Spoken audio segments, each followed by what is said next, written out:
Hello, God bless you. I want to address something that I am finding quite disrespectful to the gospel, and I think we need to become defenders of the truth and bearers of the light. So, uh, a few days ago, I heard two American preachers, very popular preachers, say something that I find quite disrespectful to the price that Jesus paid on the cross. I don't know if I should mention their name or maybe get the link and share the link with you so you listen to what they said. Um, I have to make this video because I think it's disrespectful to the price that Jesus paid on the cross. When you, as a preacher, go to the altar and you are telling people it's all right, when you tell people it's all right for them to think negative thoughts, it's all right for them to have lust, have a desire to sleep with somebody's wife or sleep with somebody they are not married to, that it's all right for them to think that way. There is nothing wrong with thinking the thoughts. That what actually matters is carrying out the action. So what you are insinuating or what you are trying to prove is that it's okay for people to be comfortable thinking lustful thoughts or having negative thoughts. It's all right for them to think that, but they should not carry out the action. I'm going to look for that link and I'll share it with you. I think it's very disrespectful. You see, I have a problem with preachers of our generation.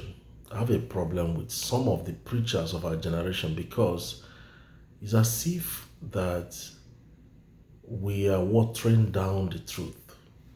It's as if that we are kind of, excuse me, let me okay. It's as if we are watering down the truth and diluting the truth. See, the Bible said in book of Corinthians, casting down imaginations and every high thing that exalts itself against the knowledge of Christ and bringing them into captivity to the obedience of Christ. Casting down, which means don't give chance for negative thoughts. What even makes you think you can control the thoughts? What makes you think, if you are comfortable thinking the thoughts, then what makes you think you can control it? Do you know what the Bible said? The Bible said, if you look at a woman lustfully in your heart, you have committed sexual sin with her. That's what the Bible said. And a pastor is telling you that it is all right for you to think negative thoughts, like lustful thoughts, evil thoughts, as long as you don't carry out the thoughts. I think that is a disrespect to the gospel. I think that is dangerous. You can't say that. See, we need to start holding people responsible. We need to hold people responsible. Do you know what the Bible said? The Bible said, guard and protect your salvation with fear and trembling. He said, guard it, protect it with fear and trembling. We need to go back to the gospel of holiness and righteousness and purity. What is wrong with church? What is wrong? Why are we not preaching holiness and righteousness? Why are we not preaching the gospel that will take people to heaven? Why are we preaching gospels, preaching messages and teachings that make sinners comfortable in church? Why are sinners comfortable? Now, this video is not to judge anybody, but we need to hold people responsible. I believe that we are a work in progress, but you need to tell people the truth and hold them responsible so they don't go wrong. People should be accountable and take responsibility and obey God and fear God. You should fear God when nobody is watching. The Bible says, cast down all the evil thoughts. Cast it down, which means when an evil thought is coming to your mind, you cast it out. You shouldn't think the thoughts. One of them, I don't know if I should mention their name.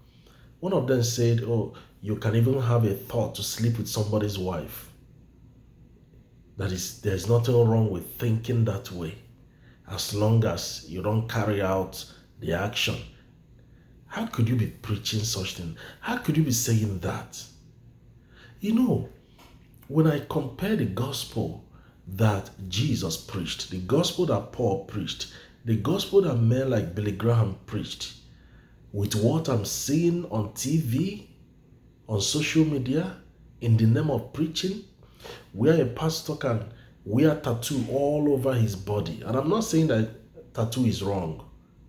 Wear tattoo all over his body. Wear earrings, have some tattered jean in the name of fashion. And you are preaching the gospel. See, we need to go back to the gospel that the old saints preached. I don't know the name of this guy that preached sinners in the hands of an angry God.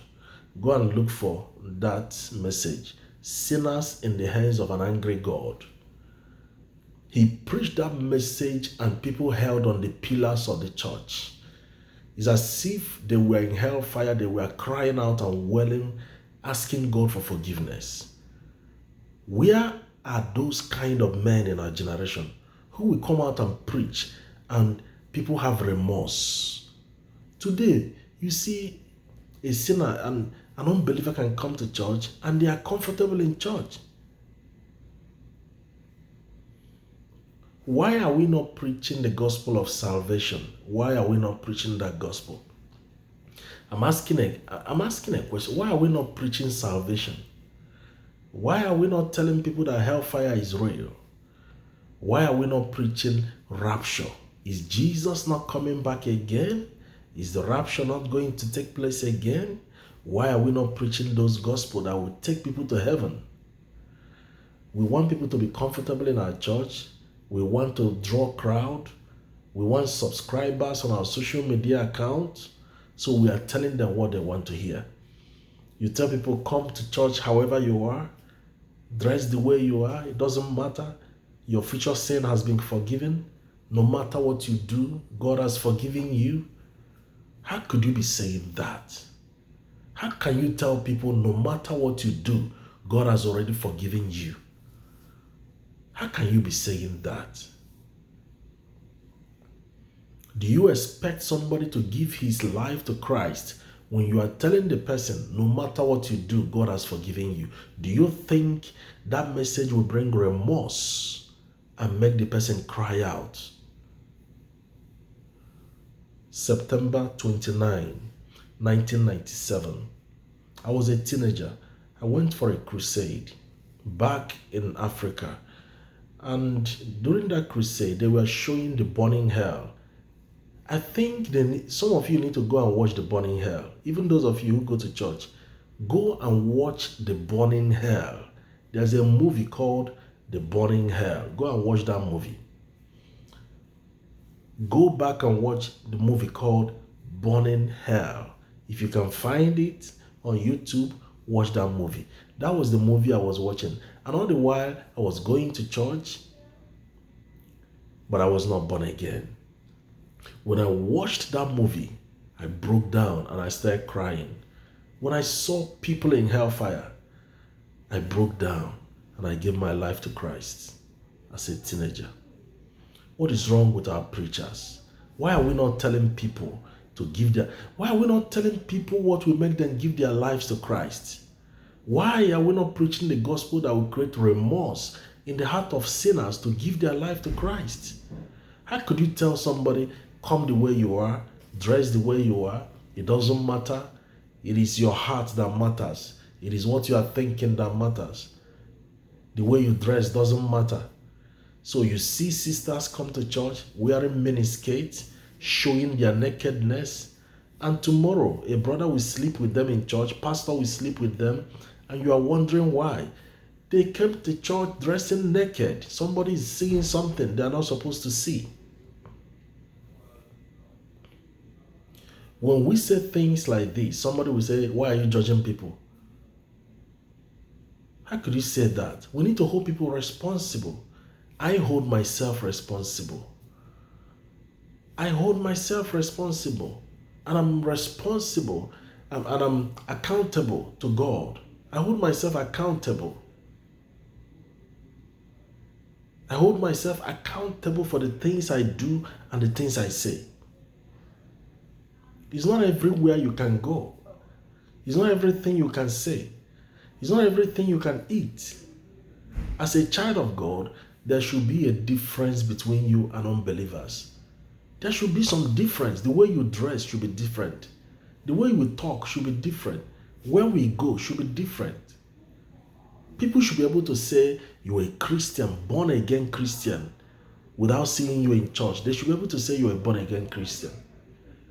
But when our pastors and preachers are saying things like, how could you be watering down the truth? Message of extreme grace that people can do whatever they want to do. It doesn't matter. God has forgiven. I want to conclude by saying this. You see, God will not judge this generation with our own yardstick. You see, the judgment that God used for Sodom and Gomorrah, the yardstick that God will use for Sodom and Gomorrah, that's the same yardstick He will use for us on the last day. You see, Sodom and Gomorrah, the yardstick that God will use for them on the last day is the same yardstick He will use for us. Civilization does not matter in this. And remember, that Lamb of God you think God is, the merciful God, He is also the Lion of the tribe of Judah. There is the other side of God. We have to be careful. If you die in your sin, you go to hellfire. It doesn't matter if you're a pastor, a bishop, or a deacon in church. If you die in sin, you go to hell. There's no two ways about it. We have to be careful and preach the good news that will bring people to Christ. People cannot be living in sin and comfortable in the church. It's absurd. It's awkward. Awkward. Preach the gospel that will bring sinners to Christ. That's what we want. God bless you.